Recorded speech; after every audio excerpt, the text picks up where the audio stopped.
जय हिंद दोस्तों, एक बार फिर से स्वागत है आप सभी का जीके जीएस के ये रिवीजन क्लास है। और देखते हैं आज हमारा पहला प्रश्न क्या होने वाला है। तो यहाँ पे दिया है दक्षिण पूर्व मध्य रेलवे का स्थापना वर्ष क्या है। दक्षिण पूर्व मध्य रेलवे का स्थापना वर्ष क्या है। देखो भैया, ये सभी आपको याद करके जाने हैं। और यहाँ पे देखो ऑप्शन दे रखे हैं 3 जून 2001, 5 मई 2002 और 1 अप्रैल 2003 और इनमें से कोई नहीं। तो यहाँ पे आपका जो सही जवाब है वो हो जाएगा 1 अप्रैल 2003, जो कि ऑप्शन सी में दिया गया है। तो ऑप्शन सी यहाँ पे क्या हो जाएगा, आपका बिल्कुल सही जवाब हो जाएगा। एक मैंने आपको बताया था, मुझे देखो याद आ गया, पूर्वोत्तर रेलवे है ना, पूर्वोत्तर रेलवे का स्थापना वर्ष बताया था। अगर आपको याद हो तो आप देखो नोट कर लेना, 1952 है ना। क्या 1952, इसका मुख्यालय भी बताया था, कहाँ था, गोरखपुर। कहाँ था, गोरखपुर। तो ये भी आप ध्यान में रखेंगे। और चलते हैं इसके साथ अपने अगले प्रश्न की तरफ। देखो यहाँ पे दिया है कि भारतीय रेलवे में कंप्यूटर आधारित यात्री आरक्षण प्रणाली कब हुई थी। जो आरक्षण प्रणाली है वो कब हुई थी। तो भैया यहाँ पे देखो, भारतीय रेलवे में बताना है कंप्यूटर आधारित यात्री आरक्षण प्रणाली कब हुई थी। तो यहाँ पे ऑप्शन ए 20 फरवरी 1985, ऑप्शन बी है 20 फरवरी 1986, 1987। तो यहाँ पे जो आपका सही जवाब है वो क्या होगा इनमें से। तो मैं उम्मीद करता हूँ आपने जवाब कर दिया होगा 20 फरवरी 1986। 20 फरवरी 1986 ऑप्शन बी जो यहाँ पे दिया गया है वो आपका सही जवाब हो जाएगा। और चलते हैं इसके साथ अपने अगले प्रश्न पे। और देखो यहाँ पे दिया है कि सूर्य की परिक्रमा अरुण ग्रह कितने दिनों में करता है। सूर्य की परिक्रमा अरुण ग्रह कितने दिनों में करता है। तो यहाँ पे आप क्या बताएंगे। तो यहाँ पे देखो अरुण ग्रह की अगर बात करेंगे तो यहाँ पे 84 वर्ष में करता है। कितना, एक जो चक्कर है वो कितने में होता है, इसका 84 वर्ष में होता है। तो ये आप ध्यान में रखेंगे। यहाँ पे देखो दिया है 11.96 वर्ष। ये है बृहस्पति ग्रह का। किसका है, बृहस्पति ग्रह का, जिसका कलर कैसा है भैया। तो आपको याद होगा पीला है, क्योंकि बृहस्पतिवार को पीला कपड़ा पहनते हो ना, तो याद रखना पीला कलर। और मैं आपको बता दूं ये सबसे बड़ा ग्रह है, सबसे बड़ा ग्रह भी है, ये भी आप ध्यान में रखेंगे। ठीक है ना दोस्त। यहाँ पे देखो 29.5 वर्ष दे रखा है। तो ये 29.5 वर्ष ये किसका है। तो ये याद रखना भैया, ये शनि का है। किसका है, शनि का है। और शनि में आपको बता दूं ये दूसरा सबसे बड़ा ग्रह है ना। तो ये भी आप ध्यान में रखेंगे। यहाँ पे देखो 84 वर्ष दिया था। यहाँ पे एक चीज़ और बता दूं कि अरुण ग्रह के आपसे वो भी पूछे जा सकते हैं, क्या, उपग्रह है ना भैया, उपग्रह भी पूछे जा सकते हैं। तो उपग्रह कितने हैं तो वो भी आपको ध्यान में रखने हैं। तो यहाँ पे आपसे अगर पूछा जाएगा आप तुरंत बता देंगे भैया 27 उपग्रह हैं। कितने, 27 उपग्रह हैं। और सबसे दूर जो है वो कौन सा ग्रह है सबसे दूर। तो सबसे दूर है आपका वो बृहस्पति कह रहा हूँ, देखो वरुण है ना, अरुण ये रहा वरुण ग्रह। और वरुण ग्रह जो है ये सूर्य की परिक्रमा कितने दिनों में करेगा। जब ये भैया 84 वर्ष में कर रहा है तो ये से ज़्यादा में करेगा, है ना। तो याद रखना 165 वर्ष में। कितना, 165 वर्ष में करता है। तो ये भी आप ध्यान में रखेंगे। और चलते हैं इसके साथ अपने अगले प्रश्न की तरफ और देखते हैं हमारा अगला क्या है। भारत ने वैश्विक नवाचार सूचकांक GII 2024 में रैंक हासिल की है। तो ये देखो भैया आपका करंट का क्वेश्चन है ना। अब आपसे पूछा जा सकता है कि ग्लोबल इनोवेशन इंडेक्स GII 2024 में भारत की क्या रैंक है। तो यहाँ पे देखो आप क्या बताएंगे। ऑप्शन ए 36वां स्थान, 39वां स्थान या 42वां स्थान। तो यहाँ पे ऑप्शन बी जो दे रखा है ये तो हो जाएगा पहले आपका बिल्कुल सही जवाब, है ना। अब टोटल कितनी अर्थव्यवस्थाएं होती हैं, मतलब कितने देश होते हैं टोटल, ये भी आपसे पूछा जा सकता है। तो आप क्या बताएंगे। तो याद रखना भैया टोटल 133 देश होते हैं। कितने, टोटल 133 अर्थव्यवस्थाएं, वैश्विक अर्थव्यवस्थाएं होती हैं, ऐसे आप ध्यान में रखेंगे। ठीक है ना। उसमें से हमारा भारत जो है 39वें स्थान पे आया है। तो ये आप ध्यान में रखेंगे। चलते हैं इसके साथ अपने अगले प्रश्न पर। देखो यहाँ दिया है मोना लोआ ज्वालामुखी किस देश में स्थित है। मोना लोआ ज्वालामुखी किस देश में स्थित है। तो आप यहाँ पे क्या बताएंगे। तो यहाँ पे जो आपका सही जवाब है वो क्या होगा बताइए, इक्वाडोर, इटली या अमेरिका। तो भैया ये भी गलत हो जाएगा, ये भी यहाँ पे अमेरिका जो है ये सही हो जाएगा। अमेरिका का वो है क्या, देखो बोलते हैं हवाई द्वीप, है ना, हवाई द्वीप है। तो हवाई द्वीप में स्थित है। ये आपको मैं बता दूं दुनिया का सबसे सक्रिय ज्वालामुखी है भाई, दुनिया का सबसे सक्रिय ज्वालामुखी। और सब मैं आपको बता दूं, हवाई द्वीप में जो भी ज्वालामुखी है वो सबसे सक्रिय ज्वालामुखी होता है, ठीक है ना। तो ऐसे आप ये भी ध्यान में रखेंगे। यहाँ पे देखो इक्वाडोर में दिया है, तो इक्वाडोर में याद रखना दुनिया की सबसे ऊंची ज्वालामुखी है जो कि कोटोपैक्सी नाम में, क्या है, कोटोपैक्सी नाम है, ये आपको पता ही है ना। आप देखो यहाँ पे इटली में दिया है, इटली में भी मैंने आपको बताया था उस दिन स्ट्राम्बोली, कौन सा बताया था, स्ट्राम्बोली ज्वालामुखी, है ना, स्ट्राम्बोली ज्वालामुखी जो कि सिसिली द्वीप में है। कौन सी द्वीप में, सिसिली, है ना, सिसिली द्वीप में स्थित है। तो ये भी आप ध्यान में रखेंगे।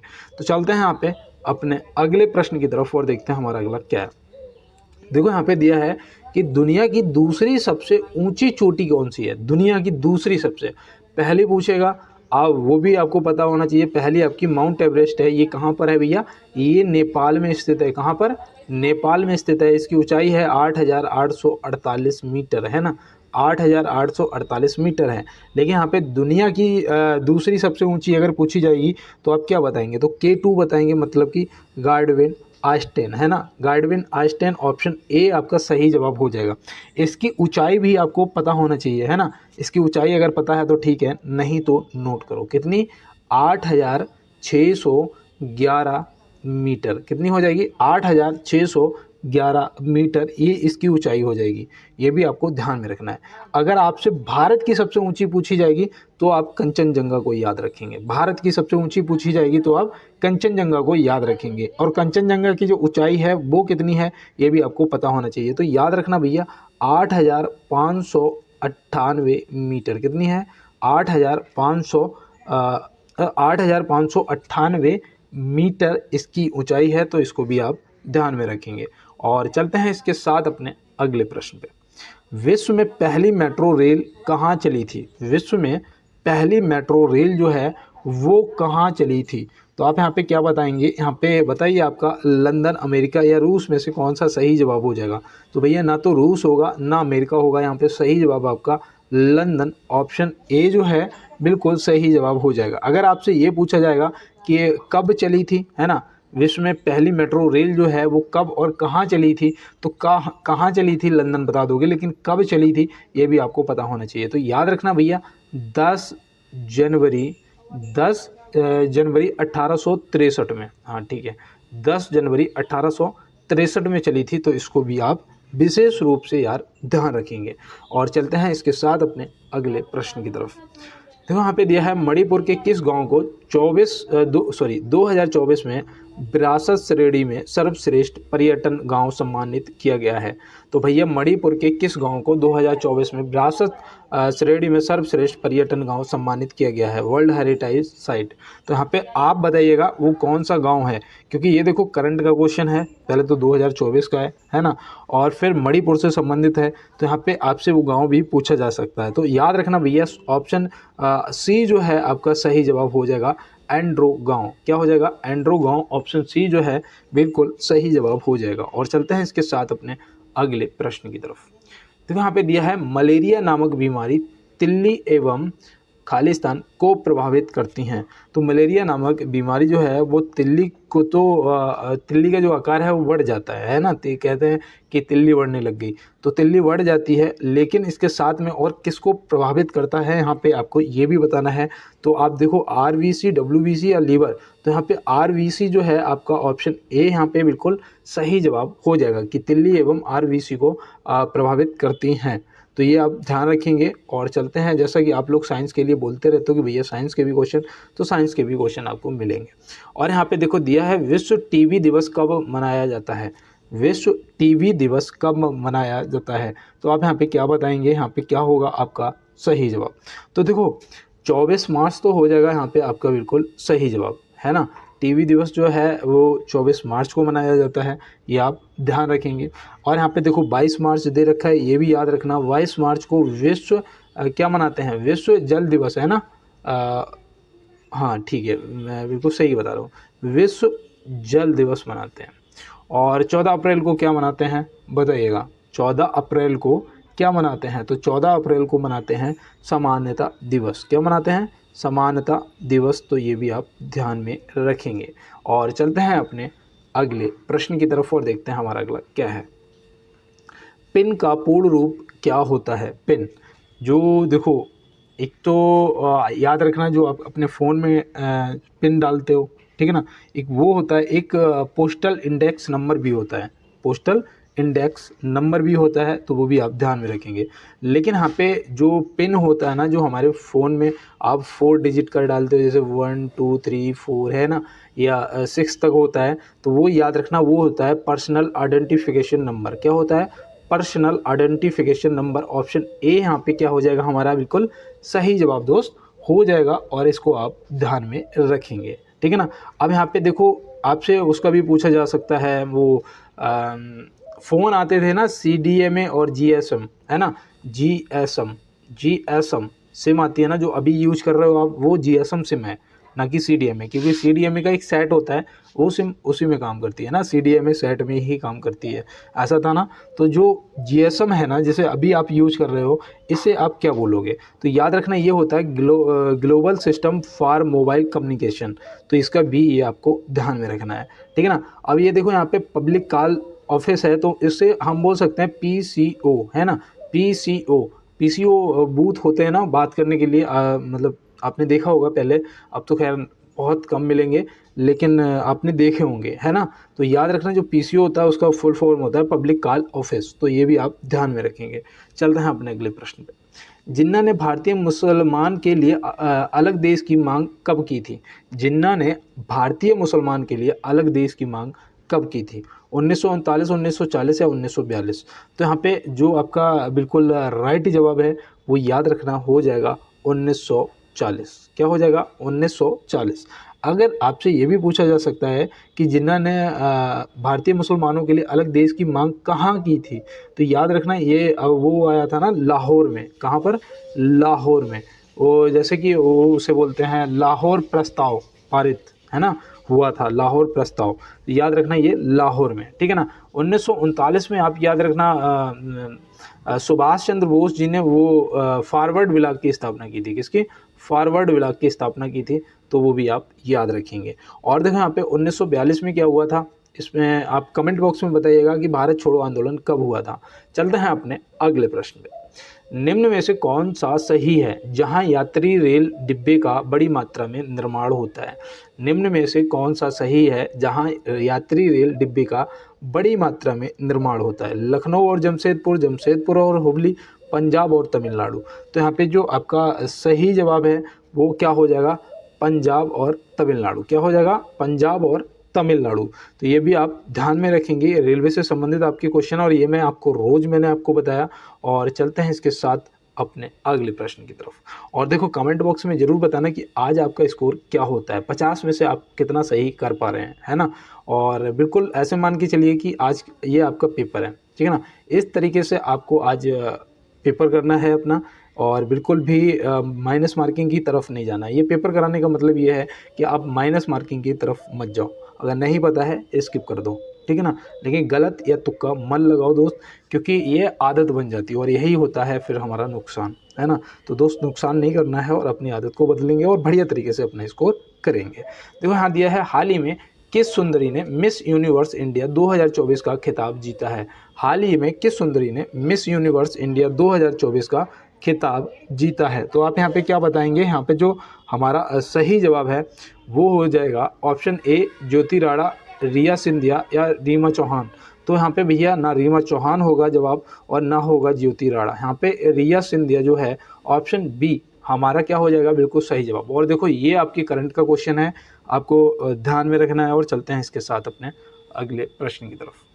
देखो यहाँ पे दिया है, जिम कॉर्बेट नेशनल पार्क कहाँ स्थित है? जिम कॉर्बेट नेशनल पार्क जो है ये कहाँ पर स्थित है? तो ये भैया कहाँ पर है? उत्तराखंड, हिमाचल प्रदेश या राजस्थान? तो यहाँ पे सही जवाब हमारा ऑप्शन ए, उत्तराखंड हो जाएगा। उत्तराखंड के नैनीताल में। कहाँ पर?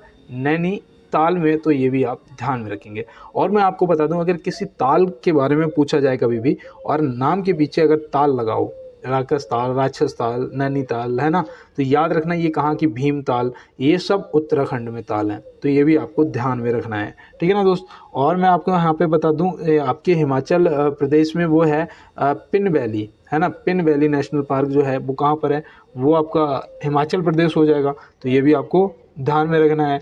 और यहाँ पे देखो आपका जो राजस्थान दिया है, तो राजस्थान में एक तो आपका वो है रणथंभौर है, रणथंभौर है, वो भी याद रखना। और केवला देव राष्ट्रीय उद्यान, तो ये भी आपको ध्यान में रखना है ना। हो सकता है कि पेपर के अंदर कभी भी पूछा जा सकता है। दाची गाम जो है ये वहाँ पे है जम्मू कश्मीर में, है ना, दाची गाम। तो दाची गाम भी आपको पता होना चाहिए। सिमलीपाल पूछा जाता है, सिमलीपाल। तो सिमलीपाल जो है ये कहाँ पर पड़ता है, तो ये ओडिशा में पड़ता है। कहाँ पर पड़ता है, ओडिशा में पड़ता है। दुधवा पूछा जाता है, दुधवा कहाँ पड़ता है, उत्तर प्रदेश में पड़ता है। तो ये सब आपको ध्यान में रखना है। तो चलते हैं इसके साथ अपने अगले प्रश्न पर। कौन सी अक्रिय गैस यौगिक बना सकती है, कौन सी अक्रिय गैस है जो यौगिक बना सकती है। तो ये देखो साइंस का क्वेश्चन है आपका, और यहाँ पे आप क्या बताएंगे, जीनान, हीलियम या आर्गन। तो भैया यहाँ पे जो आपका सही जवाब है वो हो जाएगा जीनॉन। ऑप्शन ए जो है यहाँ पे देखो, मैं बिल्कुल सही बता रहा हूँ क्या, कमेंट बॉक्स में ज़रूर बताना। और क्या हो जाएगा, जीनॉन हो जाएगा। और मैं बता दूँ ये कौन से एक, इसका ये भी ध्यान रखना, ये कौन से वर्ग का तत्व है, ये कौन से वर्ग का तत्व है, ये भी आप ध्यान में रखना है। तो याद रखना 18वें वर्ग का। कौन से वर्ग का, 18वें वर्ग का है। तो ये भी आपको ध्यान में रखना है। इसका परमाणु क्रमांक भी याद रखना भैया, इसका परमाणु क्रमांक भी याद रखना है, कितना है। तो आप अगर किसी को पता है तो कमेंट बॉक्स में बता दिया करो साथ में, और अगर नहीं पता है तो आप नोट कर लिया करो। तो यहाँ पे सही जवाब आपका 54 हो जाएगा। क्या हो जाएगा, 54 आपका बिल्कुल सही जवाब हो जाएगा। और चलते हैं इसके साथ अपने अगले प्रश्न पे। तो यहाँ दिया है, निम्न में से किसे यसद पुष्प कहते हैं, निम्न में से किसे यसद पुष्प कहते हैं। फटाफट बताइएगा कमेंट बॉक्स में कि यहाँ पे आपका जो सही जवाब है वो क्या हो जाएगा, किसे यसद पुष्प कहते हैं। तो यहाँ पे आपका जो सही जवाब है वो हो जाएगा जिंक ऑक्साइड। क्या हो जाएगा, जिंक ऑक्साइड। ऑप्शन बी जो है यहाँ पे बिल्कुल सही जवाब हो जाएगा। और मैं बताऊं इसका जो निर्माण है वो जिंक को हवा की उपस्थिति में तीव्र ज्वाला में जलाने पर होती है। तो ये भी आप ध्यान में रखेंगे। तो चलते हैं अपने अगले प्रश्न पर। दुनिया का सबसे लंबा रेल मार्ग किस देश में है, दुनिया का सबसे लंबा रेल मार्ग जो है वो किस देश में है, वो और कहाँ पर है, और उसकी लंबाई क्या है, उसका निर्माण क्या कब हुआ। तो ये भी देखो रेलवे का पेपर है, आपको पता होना चाहिए। तो पहले तो याद रखना भैया, ये रूस में है। कहाँ पर है, रूस में है, ये आपको ध्यान रखना है। वो बोलते हैं ट्रांस साइबेरियन, क्या बोलते हैं, ट्रांस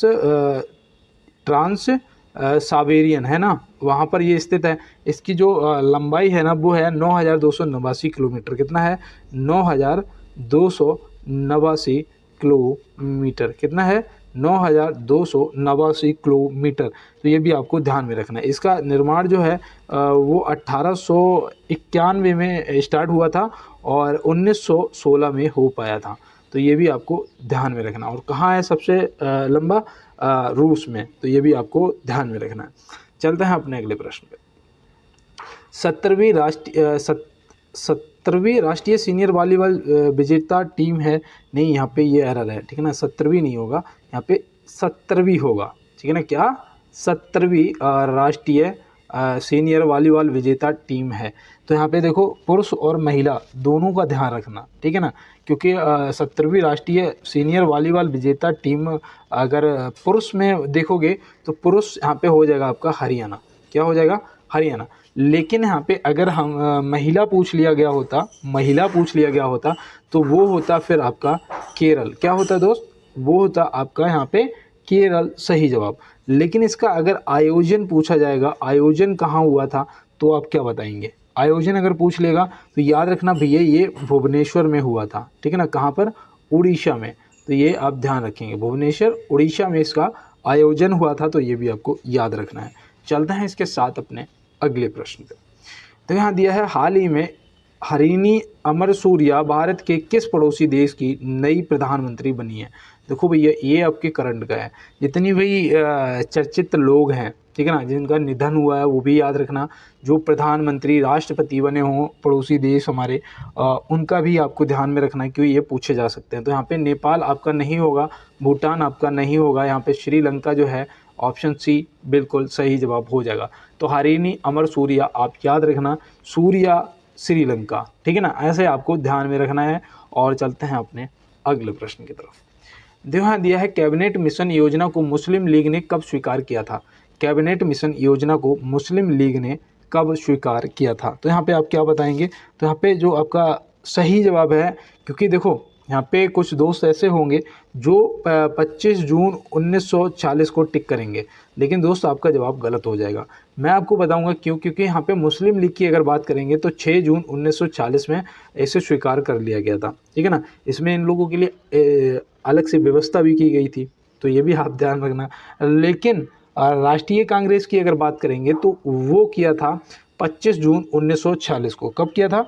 25 जून 1940 को स्वीकार किया था राष्ट्रीय कांग्रेस ने। तो ये भी आप ध्यान में रखेंगे। तो अगर मुस्लिम लीग पूछा जाएगा तो आप 6 जून 1940, और अगर आपसे भारतीय राष्ट्रीय कांग्रेस की बात करेंगे तो 25 जून 1940।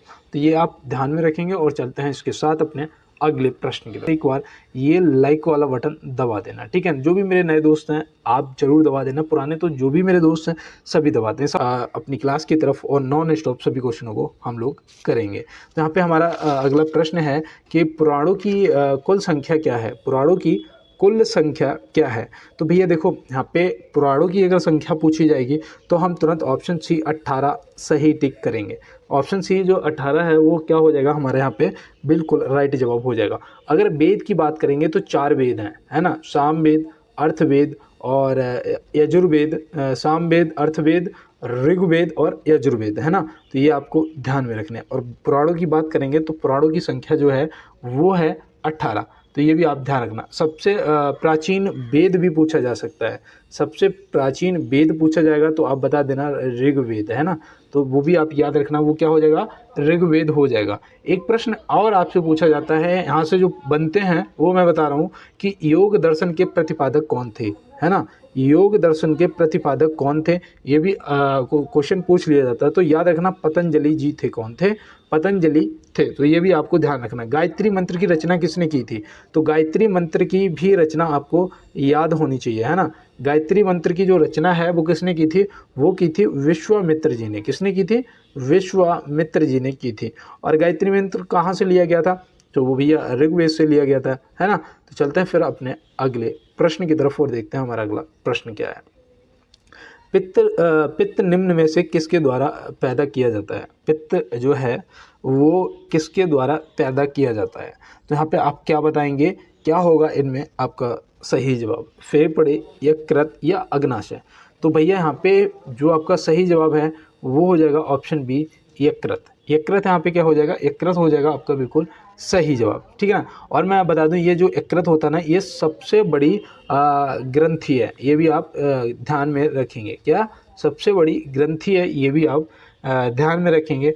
पित्त रस का पीएच मान भी आप याद रखना। देखो पित्त रस जो है, पित्त है, उसका पीएच मान जो है वो भी याद रखना। वो है 7.5 से 8.5 तक, है ना। 7.5 से 8.5 तक होता है पीएच मान। तो ये भी आप ध्यान में रखेंगे। चलते हैं दोस्त अपने अगले प्रश्न की तरफ और देखते हैं हमारा अगला क्या है। तो यहाँ दिया है आयोडीन की कमी के कारण क्या होता है। आयोडीन की कमी के कारण क्या होता है? तो आप क्या बताओगे, कौन सा रोग हो जाता है आयोडीन की कमी से? तो देखो यहाँ पे घेंगा, स्कर्वी और बेरी बेरी रोग दे रखा है। तो यहाँ पे सही जवाब जो है वो आपका घेंगा रोग हो जाएगा। जो स्कर्वी है ना, स्कर्वी जो है ये किसकी वजह से हो जाती है? तो याद रखना ये विटामिन सी की कमी से स्कर्वी रोग हो जाता है ना। और बेरी बेरी जो रोग है ये विटामिन बी की कमी से हो जाता है। तो ये भी आपको ध्यान में रखना है। तो मैं उम्मीद करता हूँ यहाँ तक आपको सभी प्रश्न समझ आ रहे होंगे। और चलते हैं अपने अगले प्रश्न पर। तो यहाँ दिया है रेलवे में आमदनी का सबसे बड़ा जरिया क्या है? रेलवे में आमदनी का सबसे बड़ा जो जरिया है वो क्या है? तो भैया रेल यात्री या माल भाड़ा या ये भी दोनों। तो भैया सबसे बड़ा जरिया तो माल भाड़ा है ना। सबसे बड़ा जरिया जो है माल भाड़ा। तो यहाँ पे ऑप्शन बी जो है वो क्या हो जाएगा आपका बिल्कुल सही जवाब हो जाएगा। और चलते हैं इसके साथ अपने अगले प्रश्न की तरफ। और यहाँ पे देखो दिया गया है उत्तराखंड की पहली महिला मुख्य सचिव किसे नियुक्त किया गया है। उत्तराखंड की पहली महिला मुख्य सचिव किसे नियुक्त किया गया है। तो आप यहाँ पे क्या बताएंगे, राधा रतूड़ी, आशा जी या मीरा चोपड़ा। तो राधा रतूड़ी जी जो है ऑप्शन ए यहाँ पे क्या हो जाएगा, आपका प्रश्न का बिल्कुल सही जवाब दोस्त हो जाएगा। यहाँ पे दिया है सुभाष चंद्र बोस जी के राजनीतिक गुरु कौन थे। सुभाष चंद्र बोस जी के राजनीतिक गुरु कौन थे। तो आप यहाँ पे क्या बताएंगे, तो याद रखना वो यहाँ पे जो सही जवाब है वो आपका option C Chittaranjan Das ji. Option C क्या हो जाएगा, आपका बिल्कुल सही जवाब हो जाएगा। आपको बहुत से मेरे दोस्त थे जिन्होंने गोपाल कृष्ण गोखले जी को टिक किया था। किसे किया था, गोपाल कृष्ण गोखले जी को। याद रखना भैया, ये पता किसके गुरु थे, तो ये थे महात्मा गांधी जी के गुरु। किसके थे, महात्मा गांधी जी के गुरु थे गोपाल कृष्ण गोखले। ये आप ध्यान रखेंगे।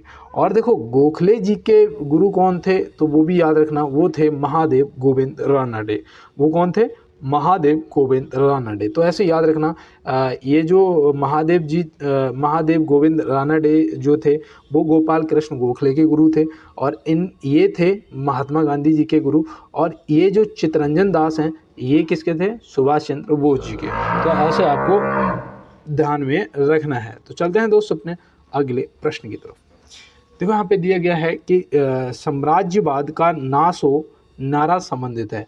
भैया देखो जितने भी नारा हैं वो आप जरूर देख लेना, है ना। 1857 की क्रांति के जो भी नारा हैं वो आपको विशेष रूप से ध्यान में रखना है। और मैं यहाँ पे आपको बता दूं कि आपसे पूछा जाएगा कि साम्राज्यवाद का नाश हो ये नारा संबंधित है, किससे संबंधित है। तो यहाँ पे सही जवाब भगत सिंह जी हो जाएगा, ऑप्शन ए। और एक बार सभी दोस्त जय हिंद जरूर टाइप करेंगे, ठीक है ना, जय हिंद जरूर टाइप करेंगे। और ऑप्शन ए यहाँ पे क्या हो जाएगा, आपका सही जवाब हो जाएगा। और मैं आपको बता दूं, मैं माफ़ी चाहता हूँ कि आज मेरा ना बिल्कुल भी दिमाग काम नहीं कर रहा है ना। ये जो मुश्किलें होती हैं वो ना मुझे ऐसा लगता है कि वाकई में इंसान को ना बहुत ज़्यादा तंग करती हैं। लेकिन एक चीज़ और याद रखना, एक नारा दिया गया था कि संपूर्ण क्रांति, है ना, संपूर्ण क्रांति, वो किनसे संबंधित था, वो याद रखना नारायण प्रकाश जी से संबंधित था, ठीक है ना। ये भी आपको ध्यान रखना है। एक पूछा जाता है आपसे हे राम, कौन सा, हे राम। तो हे राम याद रखना महात्मा गांधी जी से संबंधित है ना। तो चलते हैं फिर अपने अगले प्रश्न की तरफ। और यहाँ पे दिया गया है हरियाणा राज्य का गठन वर्ष क्या है। हरियाणा राज्य का गठन वर्ष क्या है, तो आप क्या बताएंगे यहाँ पे।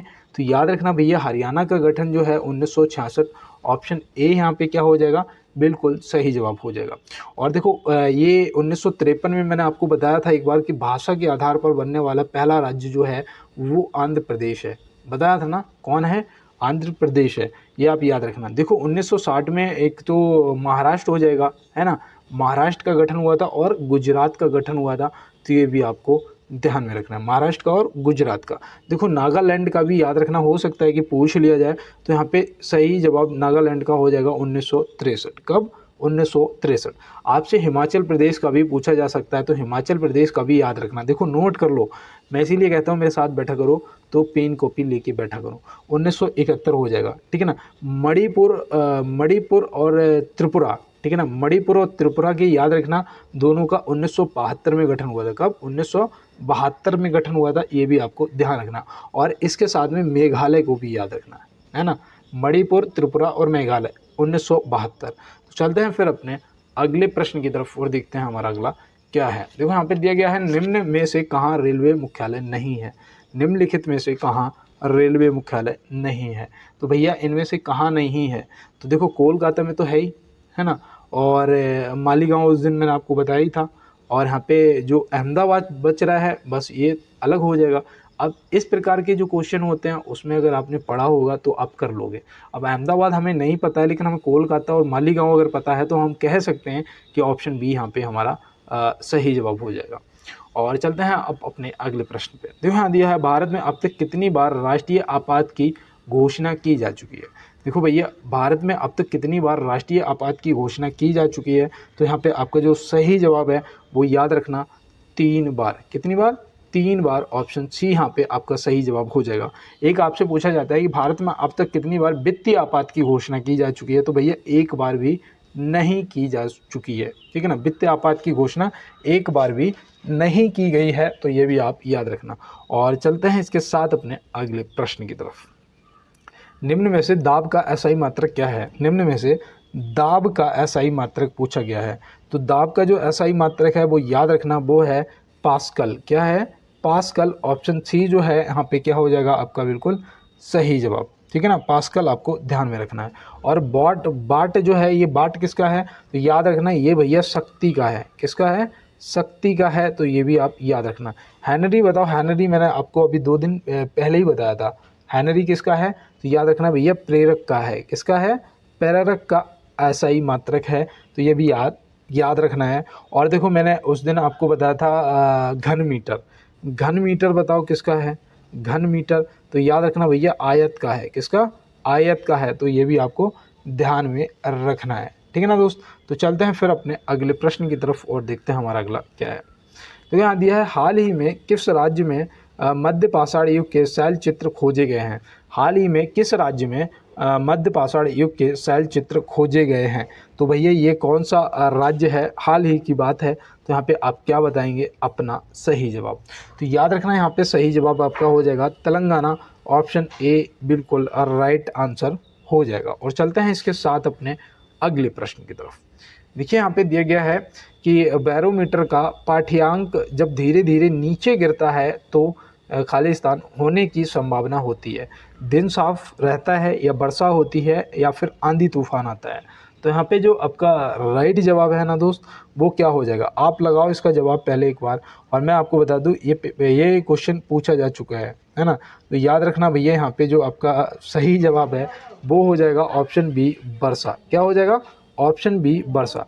और जब धीरे धीरे ऊपर चढ़ता है ना, तो याद रखना दिन साफ होता है, ठीक है ना। और अचानक जो पारे में गिरावट आ जाए, ठीक है ना, उथल पुथल मच जाए, गिरावट आ जाए, तो याद रखना वो आंधी तूफान का संकेतक होता है, ठीक है ना। तो ये भी आपको ध्यान रखना है। और चलते हैं अपने अगले प्रश्न की तरफ। जिंक सल्फेट का औद्योगिक नाम क्या है? जिंक सल्फेट का औद्योगिक नाम पूछा गया है ना। रासायनिक नाम पूछ लिए जाते हैं, तो यहाँ पे औद्योगिक नाम आपसे पूछा गया है, तो आप क्या बताएंगे? सफ़ेद विट्रियल, है ना। इसके अलग अलग और भी नाम है, लेकिन यहाँ पे याद रखना आपका सफ़ेद विट्रियल हो जाएगा। लॉफिंग गैस जो है ये तो आपको पता ही होगा भैया, हास्य गैस है ना। हास्य गैस, जैसे हास्य गैस बोलते हो, और साथ में कुछ और भी वो तो बोलते हो, क्या बोलते हो? नाइट्रस ऑक्साइड, है ना, रासायनिक नाम है नाइट्रस ऑक्साइड। ये भी आपको ध्यान में रखना है। ये जो मार्स गैस दे रखा है ये तो वो मीथेन हो जाएगी, है ना, मीथेन हो जाएगी, जो कि कहाँ कहाँ से निकलती है? देखो धान की खेत से निकलती है ना मीथेन गैस, और गाय की जुगाली करने से भी निकलती है। ये आपको सभी याद रखने हैं। और चलते हैं इसके साथ अपने अगले प्रश्न की तरफ। जीव विज्ञान का जनक किसे कहा जाता है? जीव विज्ञान का जनक किसे कहा जाता है? Option A Gregor Mendel, option B Robert Hooke, option C अरस्तु। तो यहाँ पे आप क्या बताएंगे? तो याद रखना भैया जीव विज्ञान का जो जनक है वो किसे बोलते हैं? अरस्तु को बोलते हैं। तो ये आप ध्यान रखेंगे, किसको बोलते हैं? अरस्तु को बोलते हैं। जंतु विज्ञान का भी जनक किसे बोलते हैं? अरस्तु को बोलते हैं, ठीक है ना। तो ये भी याद रखना, जीव विज्ञान या जंतु विज्ञान, ठीक है ना। रॉबर्ट हुक को याद रखना। रॉबर्ट हुक को क्या याद रखोगे? तो इनसे याद रखना रॉबर्ट हुक से, इन्होंने इन्हें कोशिका विज्ञान का जनक बोलते हैं, ना। कोशिका विज्ञान का जनक बोलते हैं रॉबर्ट हुक को। और ये ग्रेगर मेंडल जो है ये आनुवांशिकी के जनक हैं, है ना। ये तो आपको पता है, सबसे पहला प्रयोग इन्होंने मटर के पौधे पे किया था, है ना। तो चलते हैं फिर अपने अगले प्रश्न की तरफ। देखो यहाँ दिया है, ट्रेकोमा रोग से प्रभावित अंग होता है। ट्रेकोमा रोग से प्रभावित अंग होता है। तो ट्रेकोमा रोग से प्रभावित अंग जो है वो होता है संपूर्ण शरीर, आँख या त्वचा। तो भैया आँख होता है, नेत्र। यहाँ पे ऑप्शन बी जो है आँख आपका यहाँ पे सही जवाब हो जाएगा। और संपूर्ण शरीर जो है ये याद रखना है, जैसे कि वो हो जाता है, क्या बोलते हैं, खसरा, है ना, खसरा। तो खसरा वगैरह हो जाता है, संपूर्ण शरीर हो जाएगा। त्वचा वो जो होती है हार पीस, क्या होती है? हार पीस। तो उसमें भी याद रखना, उसमें क्या होता है ना, चेहरे का देखना जैसे हुआ होगा, मैंने देखे हैं उनके, क्या होता है ये जो फोर हेड होता है ना, माथा एक साइड का होगा, ठीक है ना। इसमें ब्लैक ब्लैक ब्लैक ब्लैक बहुत सारे ऐसा हो जाएगा, है ना, दाने दाने, वो मतलब दाग दाग से। तो याद रखना घाव घाव से होने लगते हैं। चलते हैं अपने अगले प्रश्न पे। यहाँ पे अगला पूछा जा रहा है, हाल ही में भारत के पूर्वोत्तर में किस राज्य ने उग्रवाद मुक्त होने की घोषणा की है। तो ये देखो, ये आपके करंट का क्वेश्चन है कि हाल ही में भारत के पूर्वोत्तर में किस राज्य ने उग्रवाद मुक्त होने की घोषणा की है। तो याद रखना वो हो जाएगा त्रिपुरा। क्या हो जाएगा? त्रिपुरा। ऑप्शन ए जो है बिल्कुल यहाँ पे आपका सही जवाब दोस्त हो जाएगा। और चलते हैं इसके साथ अपने अगले प्रश्न पे। मानव शरीर की सबसे मजबूत पेशी है, ए जांग, बी जबड़े की पेशी, सी हाथ की पेशी, डी इनमें से कोई नहीं। तो यहाँ पे जो आपका सही जवाब है वो हो जाएगा जबड़े की पेशी। कौन सा? जबड़े की पेशी। देखो जो आपके दांत होते हैं ना, ये दांत ऐसे होते हैं ना, ये जबड़े में लगे होते हैं। ये वाली जो हड्डी होती है ना बहुत मजबूत होती है। तो याद रखना जो जबड़े की पेशी है वो मानव शरीर की सबसे मजबूत पेशी है। तो चलते हैं फिर अपने अगले प्रश्न पे। बच्चों में बीसीजी का टीका किस रोग के प्रतिरक्षण हेतु लगाया जाता है? बच्चों में बीसीजी का टीका किस रोग के प्रतिरक्षण हेतु लगाया जाता है? तो आप यहाँ पे क्या बताएंगे? तो याद रखना, देखो यहाँ पे फालेरिया, रेबीज, टीबी दे रखा है। तो यहाँ पे आपका जो सही जवाब है वो हो जाएगा टीबी के रोकथाम के लिए। किसके लिए? टीबी के रोकथाम के लिए लगाया जाता है। तो ये आप ध्यान में रखेंगे। और चलते हैं अपने अगले प्रश्न की तरफ। तो यहाँ दिया है ऑपरेशन उपलब्ध संबंधित है। ऑपरेशन उपलब्ध जो है ये किससे संबंधित है? तो आप यहाँ पे क्या बताएंगे? तो याद रखना ऑपरेशन उपलब्ध जो है ये रेलवे सुरक्षा बल से संबंधित है। किससे? रेलवे सुरक्षा बल से संबंधित है। इसमें पता क्या है? इसमें क्या है, इसमें आप ध्यान रखेंगे कि कालाबाजारी रोकना, रेलवे की जो टिकट हैं उनका कालाबाजारी वगैरह रोकना और टिकट यात्रियों को आसानी से उपलब्ध कराना। और इनसे एक और ऑपरेशन था, वो ऑपरेशन आहट है ना। ऑपरेशन आहट, मनुष्य तस्करी वगैरह, और ऑपरेशन सतर्क वो भी याद रखना, धूम्रपान वगैरह। समझ में आया ना? तो ये सब ऑपरेशन आपको ध्यान में रखने हैं। यहाँ दिया है हरित क्रांति शब्द के प्रतिपादक कौन है? हरित क्रांति शब्द के प्रतिपादक कौन है? Option A Shyama Prasad Mukherjee, option B William God, option C Jitendra Yadav, option C D इनमें से कोई नहीं। तो यहाँ पे आपका जो सही जवाब है वो option B William God, option B जो है बिल्कुल सही जवाब हो जाएगा। और ये कब चिन्हित किए गए थे? तो वो भी याद रखना, ये 1968 माफ़ी चाहते हैं 1968 की बात है। ठीक है ना? तो ये भी आप ध्यान में रखेंगे। चलते हैं दोस्त अपने अगले प्रश्न पर। निम्नलिखित में से किस भक्ति संत ने अपने संदेश के प्रचार के लिए सबसे पहले हिंदी का प्रयोग किया था? किस भक्ति संत ने संदेश के प्रचार के लिए सबसे पहले हिंदी का प्रयोग किया था? तो भैया आप क्या बताएंगे? देखो जो एसआई की तैयारी कर रहे हैं दोस्त, ये क्वेश्चन आप लोगों के लिए हैं। आप इसका सही जवाब बताइएगा। Option A Ramanand, option B भगवान Buddha, option C Mahavir Swami, option D इनमें से कोई नहीं। तो यहाँ पे सही जवाब आपका ऑप्शन ए रामानंद क्या हो जाएगा? आपका बिल्कुल सही जवाब हो जाएगा। तो ये आप ध्यान में रखेंगे। और चलते हैं अपने अगले प्रश्न की तरफ। निष्क्रिय विरोध के सिद्धांत का प्रतिपादन किसने किया? निष्क्रिय विरोध के सिद्धांत का जो प्रतिपादन है वो किसने किया? Rabindranath Tagore, option B Jitendra Nath, option C Arvind Ghosh, option D इनमें से कोई नहीं। तो यहाँ पे सही जवाब जो है वो अरविंद घोष, ऑप्शन सी हो जाएगा। और मैं उम्मीद करता हूँ इसको भी आपने नोट कर लिया होगा। चलते हैं दोस्त अपने अगले प्रश्न की तरफ। और यहाँ पे दिया गया है किस पुस्तक का 15 भारतीय और 40 विदेशी भाषाओं में अनुवाद किया जा चुका है? भैया पंचतंत्र है, अर्थशास्त्र है, या शाकुंतलम है, या इनमें से कोई नहीं है। तो भैया वो कौन सी पुस्तक है? याद रखना वो है पंचतंत्र। कौन सी है? पंचतंत्र। ऑप्शन ए जो यहाँ पे है वो सही जवाब हो जाएगा। पंचतंत्र के लेखक कौन है ये आप कमेंट बॉक्स में बताएंगे। आज आपके लिए ये HW है। ठीक है ना? आज आपके लिए ये HW है क्योंकि ये मैं आपको काफ़ी बार बता चुका हूँ। और चलते हैं दोस्त अपने अगले प्रश्न की तरफ। यहाँ पे दिया है वर्तमान में राष्ट्रीयकृत बैंकों की संख्या कितनी है? 5, 8 या 12, या इनमें से कोई नहीं। तो वर्तमान में राष्ट्रीयकृत बैंकों की जो संख्या है वो है 12। ऑप्शन सी यहाँ पे क्या हो जाएगा? हमारा बिल्कुल सही जवाब हो जाएगा।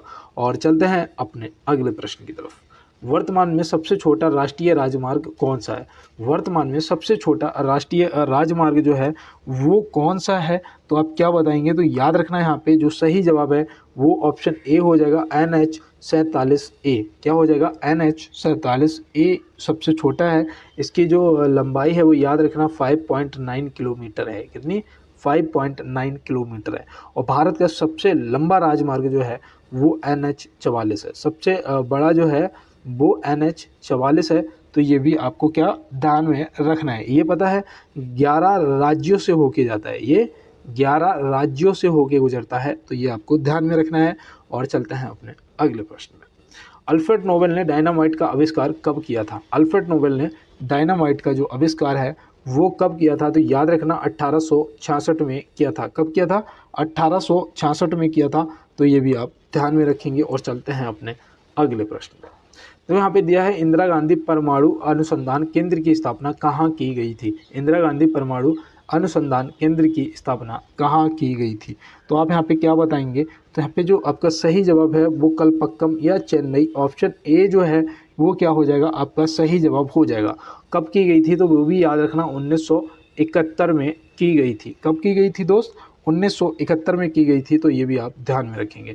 और चलते हैं अपने लास्ट क्वेश्चन पे और देखते हैं हमारा आज का लास्ट क्वेश्चन क्या है कि भारतीय संविधान का छुआछूत उन्मूलन से संबंधित अनुच्छेद है।